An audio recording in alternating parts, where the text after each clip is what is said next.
कि जिस घर में कुछ घंटे पहले शहनाइयाँ बज रही थी, उसी घर में अचानक चीख पुकार मच गई। जब इनको खाना पीना को ढूंढते रहे, सब लोग सो गए, ढूंढते ढूंढते रात में कहीं पाया होगा। जब कई ऐसी कहानी, कई ऐसी घटनाएं होती हैं जिसे जितना सुलझाओ वो उतना ही उलझ जाती हैं। आज की जो घटना है वो भी बिल्कुल ऐसी ही है। मंडप की आग अभी ठीक से बुझ भी नहीं पाई थी, विदाई के आंसू अभी ठीक से सूख भी नहीं पाए थे, लेकिन एक ऐसी घटना सामने आती है, एक ऐसा मौत का सन्नाटा पसर जाता है जिसने पूरे परिवार और समाज को अजीब उलझन में उलझा दिया है। कानपुर के घाटपुरम के गौरियापुर गांव की ये घटना है। बड़ी अजीब सी है और सच में समझ नहीं आ रहा है कि इस पूरी घटना में हुआ क्या है। एक शादी जिसमें पूरा परिवार खुश था, शादी के 12 घंटे बाद एक नई नवीली दुल्हन का सुहाग उजड़ जाता है। घर से 1.5 किलोमीटर दूर पेड़ से लटकी हुई एक लाश मिलती है, वो भी उसकी मिलती है जिसकी खुद की शादी हुई थी। शादी में ये दूल्हा पूरी तरीके से खुश भी था। तो आखिर ऐसा क्या हुआ कि वो सुहागरात आखिरी हो गई? आखिर सुहागरात के उस दिन ऐसी क्या चीज़ हुई जिसने कमलेश को फांसी के फंदे पर लटकने के लिए मजबूर किया? आज की कहानी क्या सच में आत्महत्या है या इसके पीछे कोई गहरी साजिश? क्या शादी के जोड़े में मौत की कहानी लिखी गई थी या ये कोई बहुत गहरी साजिश है? इसी रहस्य से पर्दा उठाने के लिए हमने तह तक जाने के लिए उस ग्राउंड रिपोर्ट की है। सुनिए। आप लोग ग्रामीण हैं, यहाँ के पड़ोसी हैं। पड़ोसी हैं। शादी में माहौल कैसा था? बढ़िया रहा था, हंसी खुशी शादी भाई है। अच्छा, कभी कुछ किसी से विवाद हुआ था उनका? किसी से नहीं। कोई इतना अच्छा लड़का था कि सूरत जाता था, यहाँ रहता भी नहीं था। अच्छा, रहते नहीं थे यहाँ पे? कमा गया था तो अपने माँ बाप को घर द्वार उसी की देन है कि ये चमचम है। अभी तक की पड़ताल में एक बात जो सबसे ज़्यादा परेशान करती है, सबसे ज़्यादा चौंकाती है, वो ये है कि मौत का मोटिव क्या है, किस वजह से ये घटना हुई, आखिर किस वजह से कमलेश की जान गई।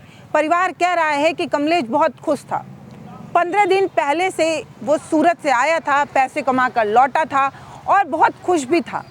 न तो गांव में किसी तरीके की कोई रंजिश थी, न दोस्तों से कोई विवाद था। पुराना कोई भी ऐसा विवाद नहीं था जिसकी वजह से कमलेश की जान ली जा सकती थी। शादी भी पूरे धूमधाम से की गई थी, कमलेश की रजामंदी से की गई थी, कमलेश खुद भी था।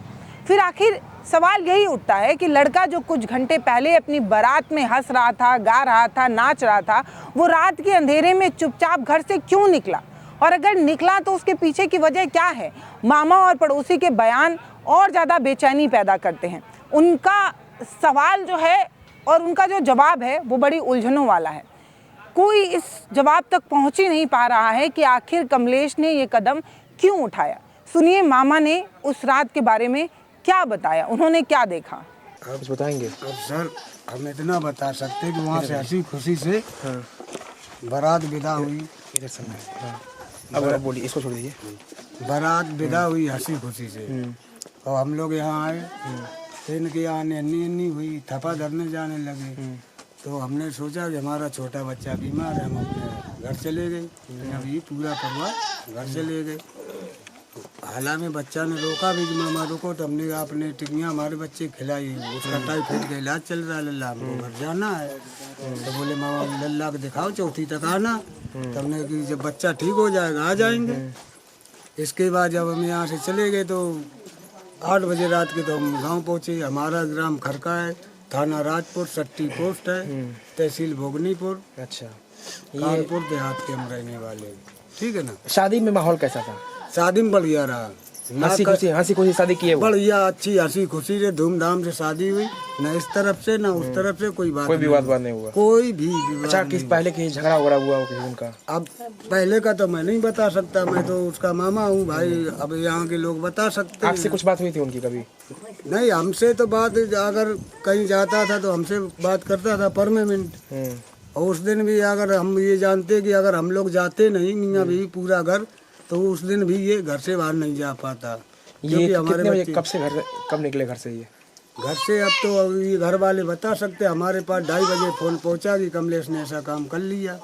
उतने वक्त से हम लोग सोए नहीं। सुबह फिर यहाँ आए तो बाकायदे मुझे टंगा मिला जब आए सर। और हम तो कुछ बता नहीं सकते हैं यहाँ का मामला। पिताजी उनकी कागज पर लिखी गई पुलिस की डायरी और बयानों की टाइमलाइन में बहुत बड़ा झोल है और ये जो झोल है ये गुत्थी को और ज़्यादा उलझाता है।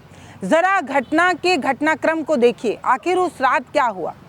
सुबह के 4 बज रहे थे, बारात वापस लौट चुकी थी, घर में मेहमानों की भीड़ थी, पिता टमाटर धोने का काम कर रहे थे, घर में चहल पहल थी, पूरा घर खचाखच भरा हुआ था। इस पूरे भरे पूरे घर में किसी ने भी कमलेश को बाहर निकलते नहीं देखा। आखिर कमलेश घर से बाहर कब निकला ये किसी को भनक तक नहीं है। इस पूरे परिवार में इतने ज़्यादा लोगों के बीच में कमलेश अचानक से घर से कैसे निकल जाता है? क्या कोई उसे बाहर बुला रहा था या कमलेश के फ़ोन पर उस रात किसी ने फ़ोन किया था, किसी ने कॉल पर उसे बुलाया था, जिसकी वजह से वो अपने घर से निकला था और वो बाहर निकला और उसकी ज़िंदगी किसी ने छीन ली। पिता का दर्द जो है वो गहरा रहा है और इस गहराते दर्द में उन्होंने जो बयान दिया है वो किसी और तरफ इशारा करता है। आपके बेटे थे कमलेश? कमलेश 4:30 बजे बारात लौट के आई है। जब 4:30 बजे बारात लौट के आई है तो नाते रिश्तेदार खूब घर में भर रहा है, तो उतर के ज़्यादा ठंडा पानी लाओ है, 2-4 बोतल लाओ तो सब स्वागत सम्मान की जाए। तो हम बारी टमाटर की बारी करे हैं, बारी करें तो हम कम कि 2 दिन का टमाटर लग रहा है, 2 दिन में हेरा भी तो माल खराब हो जाएगी। तो बिटिया लड़कन के लिवा गए और रिश्तेदार के 2-4 के लिवा के टमाटर बारी तोड़ने चले गए। अच्छा। हाँ, तोड़ा तो 8 साढ़े 8 बजे वही या पार्किंग बाड़ी एक जमुना जी थी यह पार्किंग एक के बाद मका कर कि शाम को ढावर है तो 9 साढ़े 9 बजे यह पार लाओ, फिर यह पार आगे माल धर के टमाटर धोवाए सपनो बच्चे हुआ कमलेश धोवाए और धोवा के का कर टमाटर धरे धर के अब पता लग ये कार बोले घर की छठी है बगल में, तो वहाँ निमंत्रण है तो वहाँ खाना ना खाया हो जाएगा। तो फिर खाना खाएंगे ना मैं 50 रुपये व्यवहार देंगे, खाना खा का है ना 2 रात की लागे ना तो मीठ माल कहीं अपने विशाख कटोली पड़ रहे हैं। तो साहब हम नहीं जाने पाओ, कितनी बार सुबह रही कितनी बार का हमको कोई जगह हुआ घर वाले फिर हम नहीं जाने पाओ। अच्छा, जब कमलेश खुश थे शादी से, आपसे पूछे खुश थे शादी? हाँ, हम तो खुश तो नाराज दुखी कुछ नहीं है। और शाम के अपना टमाटर धोआ हुआ। तो आखिर ऐसा क्या हो गया कि उन्होंने ऐसा अब साहब कुदरती उसके शरीर का क्या बताओ जाए कि उसके शरीर में का मन मतलब वो शरीर में का भावना रहा है का न रहा है। बारात बिटिया दूसरी बिटिया घर में लेके तो हम का क्यों शरीर में का बता सकते हैं शरीर के अंदर किसी से कुछ झगड़ा वगड़ा? ना साहब किसी दुश्मनी नहीं गाँव में बच्चे थे किसी से ऐसे प्रेम था गाँव में बच्चे थे किसी दुश्मनी नहीं। और बारात में बढ़िया मान सम्मान स्वागत सब वहाँ बारात में भी सब कुछ? हाँ, कोई दिक्कत नहीं। कितने दिन पहले सूरत से आए थे यहाँ पे कमलेश? सूरत से कितने दिन पहले आओ? तो सूरत 15 दिन पहले शादी, 15 दिन पहले। हाँ, 15 दिन पहले आते। 15 दिन पहले? हाँ, तो शादी कब से तय थी? 1 साल की शादी थी। 1 साल से? 1 साल। खुश थे? हाँ, खुश। बातचीत भी होती थी? हाँ, बातचीत लड़की भी करते थे लड़का भी करते रहे। अच्छा, बातचीत करते थे? हाँ, हम भी सुनते करते क्योंकि अब लड़की और लड़का बात करता है। बड़ी अजीब सी विडंबना है जब पुलिस के हाथ कोई सुराग नहीं लगता है और परिवार के पास कोई जवाब नहीं होता है कि आखिर क्यों, तब हमारे ग्रामीण भारत में ग्रामीणांचल में एक छुरी जन्म लेती है। उसे कहा जाता है अंधविश्वास। और ये जो अंधविश्वास है वो हर समस्या का समाधान भी है और हर समस्या की जड़ भी। कमलेश के पिता अब इस पूरी घटना को भूत प्रेत बाधा से जोड़ रहे हैं, शैतानी चक्कर से जोड़ते हुए बता रहे हैं कि नदी का किनारा, शमशान और जादू टोना। क्या 21वीं सदी वाले भारत में हम एक जवान लड़के की मौत का जिम्मेदार किसी भूत प्रेत को मान लेंगे और ये मानकर हम वो सरकारी फाइल बंद कर देंगे? क्या ईमानदारी से हमें जांच नहीं करनी चाहिए? क्या सच में अभी भी हम मूर्ख हैं कि हम इस तरीके की फालतू की बातों में अपना समय उलझा रहे हैं? पुलिस को तो एक कोई भी हिंट चाहिए जिसकी वजह से वो फाइल बंद कर दे, लेकिन परिवार वाले इस तरीके के अंधविश्वास को आड़े हाथ क्यों ले रहे हैं? उसकी आड़ में इस तरीके की बात क्यों कह रहे हैं? आप समझिए कि इस अंधविश्वास के आड़ में कहीं असली कातिल पुलिस की नज़र से बचने की कोशिश तो नहीं कर रहा।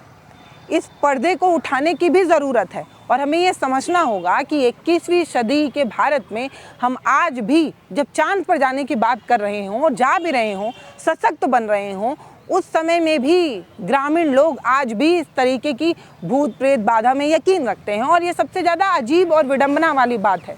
सबसे ज़्यादा एक पहलू है जिस पर किसी का ध्यान नहीं जा रहा है, वो है कमलेश की वो नई नवेली दुल्हन। उनसे भी बात करने की ज़रूरत है, मुझे ऐसा लगता है। तो क्या लगता है आप लोगों को? हमका एक 8 दिन पहले तो उसको चक्कर मतलब चक्कर शैतानी विधा वो शरीर में मतलब बताओ तो इनकी दिखाओ क्या होता है? अपने क्या? माँ से शैतानी विधा चक्कर ये क्या होता है? जैसे भूत परीत बैहर ये सब होता है क्या इधर? तो जैसे रात बिरात चले में तेल से सेंट वाला तेल मारे में टाइम यहाँ चले में तो डर गतो। अच्छा, सेंट मार के कहीं गए? हाँ डर रात में डर गतो तब कि वो परेशान कर जाओ हाथ पाँव पिराए चले न पावे तो खैर बताए भगत खाएंगे तो भगत दिखाए तो बताएं जब पूजा पाठ का सामान लेके ओकर पूजा पाठ करो सही हुई गई। अब फिर एक बाद में फिर कुदरती अब फिर मतलब जैसे पकड़ ली उन्होंने कुछ कर लें चक्करी भी जाए मैं लड़का हमारा अच्छा चला गया। इसी ये आप लोग आरोप लगा रहे हैं कि हाँ बस ये जोक टोन के चलते चला गया। हाँ हम यही मतलब अपने अंधविश्वासी लगा रहे हैं कि हमारे बच्चा चक्करी भी जाए चला गया। भूत प्रेत का बहुत बड़ी का भूत प्रेत तो ये सब चीज़ कहाँ होती हैं? सब मानते हैं ये सब अरे चीज़ें? साहब देखिए ये देहात है ये बहुत परेशान ऐसी होती है कि कोई दीपन का डाली लगाए फल फलेरी लगाए नींबू धार अनार कि परेशान हो जाते देहात की मनाई। अच्छा हाँ हमारे घटी किनारे यहाँ जलती से टाइम बेटा खरबूजा की बारी है तो उस पार इस पार होते टाइम का रात हो जाए। अच्छा, पास ही में नदी भी है ना आप लोग? हाँ पासम नदी है ये तरे यमुना नदी उसी में पार हुई तक आकर नहा जात है उसी जानवर को पानी पिया जात है ना। अच्छा, आप क्या जानते हैं? आप क्या लगेंगे उनके? कमलेश से क्या है आप?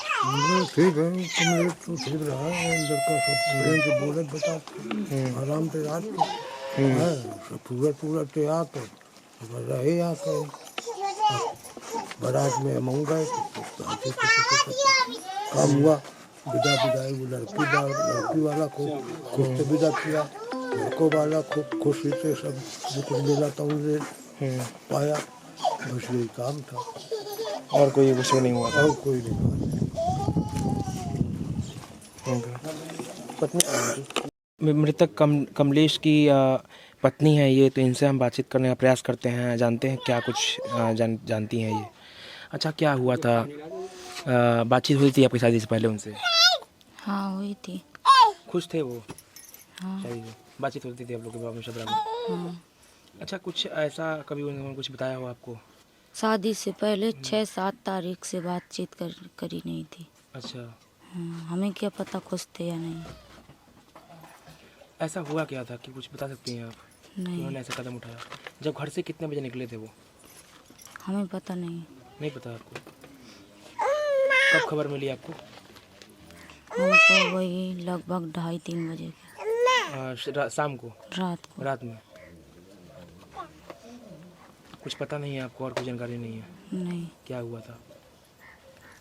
एक पत्नी जिसने 6-7 तारीख के बाद अपने होने वाले पति से बात तक नहीं की।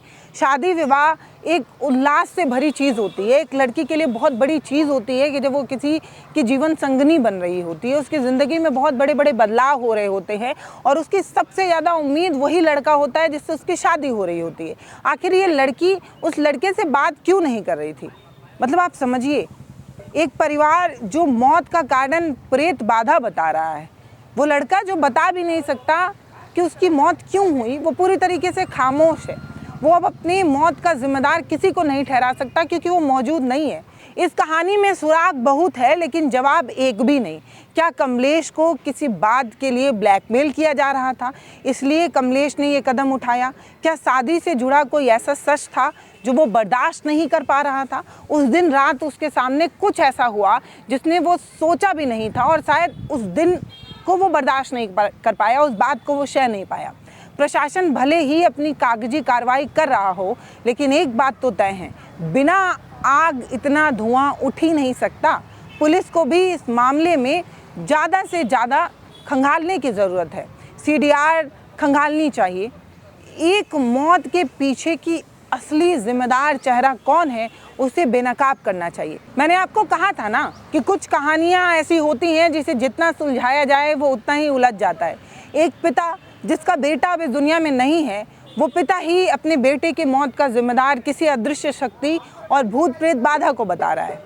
एक पत्नी जिसकी अभी अभी शादी हुई है, जिसके मांग में सिंदूर भरने वाला अब इस दुनिया में नहीं है, उसके सामने भी एक दुख का एक पहाड़ है। बड़ी अजीब सी विडंबना है। पुलिस को पता नहीं, परिवार वाले जानते नहीं, लेकिन उस रात आखिर कमलेश के साथ क्या हुआ ये जानने के लिए पुलिस को और ज़्यादा मेहनत करने की ज़रूरत है। फिलहाल इस वीडियो पर आपकी जो राय हो वो कमेंट सेक्शन में लिखिएगा। धन्यवाद।